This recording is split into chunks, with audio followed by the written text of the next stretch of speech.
Le judaïsme est la substantifique moelle de ce qu'il y a de meilleur dans la pensée des hommes au cours de l'histoire.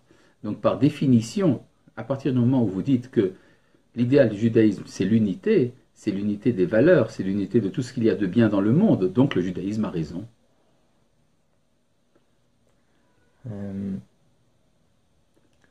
Imaginez l'histoire sans Israël, vous avez une histoire sans colonne vertébrale.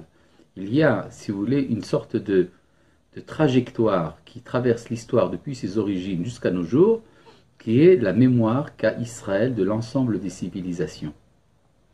Et c'est un indice du fait que le Créateur a veillé à ce qu'il y ait dans l'histoire une veilleuse, quelqu'un, une nation donc, qui garde la mémoire des hommes depuis leurs origines jusqu'à l'aboutissement de l'histoire.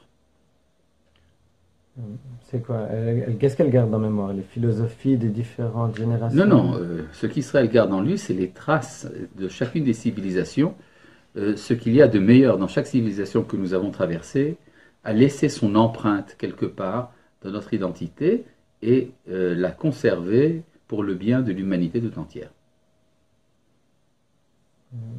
Pourquoi c'est par la présence finalement d'Israël? Parce qu'Israël cherche toujours, d'une certaine manière, à se démarquer des autres civilisations, à garder sa propre identité. Oui, mais attention, justement, c'est à partir du moment où l'on garde sa propre identité que l'on devient véritablement universel.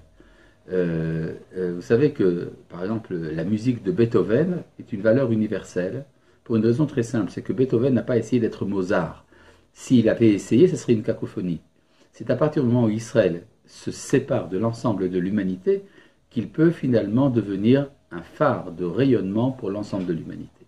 Ça je comprends, mais Israël cherche justement à ne pas être influencé par les civilisations Oui, extérieures. mais il est influencé par la force des choses. C'est-à-dire, dans la stratégie consciente, les Juifs se séparent de l'humanité, mais dans la stratégie de la providence, c'est l'humanité qui crée Israël. Nous disons par exemple dans la bénédiction que nous récitons avant l'étude de la Torah, Asher Bacharvanu Mikol Ha'amim, qu'on peut traduire, il nous a choisis d'entre toutes les nations. C'est-à-dire que de chaque nation, quelque chose a été pris pour former dans l'ensemble le peuple d'Israël. Donc finalement, Israël avance malgré lui. On pourrait dire que c'est un peu comme ça. C'est-à-dire, dans le jeu que nous jouons, il y a une sorte de dualité. D'une part, la volonté de se séparer, et c'est justement ça qui permet au Créateur d'amener l'influence de l'ensemble des nations sur cette nation séparée. On va continuer dans ce sens justement. L'influence d'Israël elle-même sur les nations se fait aussi à l'insu de son plein gré. Alors, par exemple par le christianisme. Oui, alors il y a eu beaucoup de travail qui a été fait par les grandes religions, les grandes spiritualités dans l'histoire.